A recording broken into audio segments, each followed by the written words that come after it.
Hey everybody, it's Jason Blaha here, and once again it's time for the Q&A, so let's go ahead and knock this out. Alright, first question. What body fat percentage gives you the best pound for pound muscle size and strength? Alright, this is an insanely complex question that's going to have a very nuanced answer. I'll see what I can do here. Okay, stop using the word pound for pound strength. Alright, pound for pound strength is a product of height more than any other factor. Body fat is a secondary factor. In other words, you will never, ever, ever in your life, if you are 6 foot tall, you will never be able to compete with a 5'3" lifter who has the same level of training experience as you, who ran the same training program as you on pound for pound strength. He will destroy you 10 out of 10 times. You won't even be close. Okay? Pound for pound strength it is not used in real lifting. It's not. So you're talking about something like a Wilks score coefficient. Wilks score, what body fat percentage is going to give you the best one? The lowest body fat that you can get to while still maintaining the majority of your performance. Right? That's what it comes down to. The body fat that you can get to while still maintaining 95% or more of your strength that you gain from bulking or getting higher is going to vary from person to person. And I'm assuming you're talking about drug-free. If you're talking about with drugs in the mix, you can go real low. Some genetic freaks can maintain maximum performance at 8 to 9% body fat, right?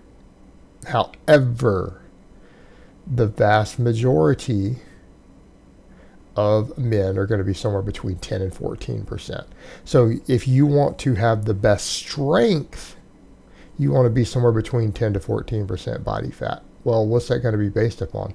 Do you keep all of your muscle mass at that body fat? In other words, how much muscle do you lose in the dieting process? And if you diet very carefully, with enough protein and the training, everything on point, if you can maintain almost all of your lean tissue, you're going to keep your strength. So basically you go to the lowest body fat you can go to that doesn't cause you to lose strength or muscle mass or both, right? That is the lowest body fat in terms of relative strength. But again, there's going to be a genetic component. There are only a handful of guys who can go under 10% body fat and maintain that. They have a distinct advantage there. So that's what you're looking for, but drop the whole pound for pound strength thing. That's completely irrelevant. That is determined almost entirely by height. And I do mean that literally. I do mean that at 15% body fat, 6 foot tall guy is still going to get crushed by an 18 to 20% body fat 5'3" guy. He's going to get crushed. You can't compete pound for pound with someone shorter than you. All right, next question. Let me rephrase this question better. In an earlier video this week, did I understand you correctly that other deadlift variations are easier to recover from than the deadlift? If the answer is yes, does a novice have any business programming them? Which ones are easier? Well, the ones that reduce total axial loading and compression of the spine and tension on the spine. Sumo deadlift, right? Sumo deadlift, deficit deadlifts. Now, anything that's a partial deadlift that lets you lift more weight is going to be harder to recover from. It's going to be harder to recover from. The above the knee rack pull.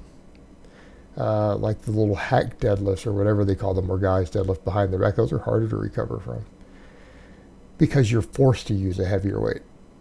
Now, we could argue that a trap bar might be a hair easier to recover from, the low handle, but the high handle is going to be harder. So it gets tricky, doesn't it? Does the novice have any business programming them? No, not really.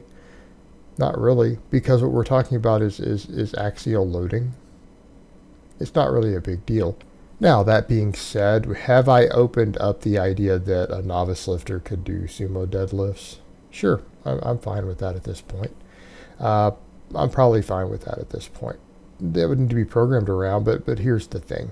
The novice lifter, if they can conventional deadlift, there's no reason not to build a base with some conventional deadlifting, right? There's no reason not to. But, barring that, I would say the sumo deadlift is fine. The sumo deadlift is easier to recover from. The problem is that even though it's slightly easier on your lower back, it requires more mobility. So that's kind of our trade-off there. If a lot of novice lifters can't sumo deadlift, they don't have the actual mobility to sumo deadlift. But could that be a replacement? Would I freak out at this point if a novice lifter took one of my novice programs and plugged the sumo deadlift in instead of the conventional? No, I'd be fine with that. I'd be fine with that in this case. But as far as the other ones, no, what's the point? I mean, we start looking at stuff like deficit deadlifts. Novice lifters struggle enough getting their form tight at the bottom on a conventional or a sumo deadlift. You're going to throw a deficit deadlift at them? You're asking for back injuries. Deficit deadlifts need to be highly individual. The amount of deficit that you can do is going to depend upon the person, and there are people who are not built to deficit deadlift at all without doing a lot of mobility work to get there, and a lot of taller guys especially. So if we start asking the questions like that, should a novice do that? No, novices shouldn't do stuff like that without direct supervision by a coach. Doing it on their own is a recipe for disaster. So it's a recipe for back injuries. So to answer the question, no, other than unless they want to use the sumo deadlift as a variation, in which case that's probably fine. Or maybe a novice who is never ever going to be concerned with certain aspects of training. Could they do a low handle trap bar? Yeah, maybe if they can balance it. And I'm one of the guys who thinks a low trap bar is just impossible to balance. I have one and I hate it. I might work with it again later, but it comes with its own set of problems depending upon the bar. All right, next question. Hey, coath. I have a tendency of leaning on my right leg when I squat, even on low intensities and even when I'm deloading. Whenever I get to my novice linear progression and high intensity, the day after that, only my right leg is sore and tendons and ligaments hurt. My knees also tend to cave in. Any suggestions will be appreciated. You don't know how to squat? Now, when you see the knee cave and some of that vagus happening there in really advanced elite lifters, all right, there are certain elite lifters who that's the technique that they use to get the most drive and to lift the weight. I'm going to say until you get your squat above 500 or above 550 raw with no wraps, you don't need to experiment with stuff like that to even find out if that's going to work for you. You need to drive those knees out. Because let's come over and let's think about what you're describing here. You are loading unevenly, like one foot is taking over more. Why do you think that is? If you're having the knee cave, you don't have control over your unilateral strength. And is it because you have a strength imbalance, or is it because that is the way that you're shifting your compensatory strength? Now, I know you have guys like Athlete X who talk about that and say, oh yeah, the compensatory strength, they could look perfect and it's still going to be different. Not significantly. That's a cop-out by him. I believe that is. But, and maybe for certain populations, for you, that's not the case. If your knees are caving in, I promise you one of those knees is caving more than the other. And it's allowing your body, because if you think about the center of gravity with that knee cave happening, one side of your body is going to be able to shift further over more than another. Drive your knees out. So essentially, because you told me about the knee cave, you've explained to me why you're getting the unilateral imbalance. You need to focus on driving your knees outward at the bottom. You need to press your toes out, spread the floor when you squat, and drive your knees outward. That will then force your center of gravity of your body back towards the middle. In addition to fixing a whole host of other problems with your squat, that's going to shift your center of gravity back towards the middle of your torso, which is where the bar is sitting. So for you, you need to, number one, focus upon getting evenly under the barbell. Make sure that you're not loaded to one side incorrectly. You need to focus on driving your knees out and balancing your strength out that way.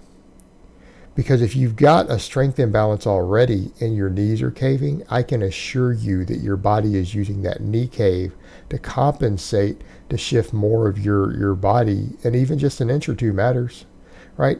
Just an inch or two is going to matter, especially when the weight is up on your shoulders, all the weight. So if your body just shifts 2 inches to the right and your knee cave allows that to happen, that's what's going to create the imbalance. Get those knees out. Drive them out of the bottom. That's what you need to do. This will probably fix your problem. All right, guys, but that's really all I have to say on that today. I hope it's been informative, and I will talk to you guys next time in part 2.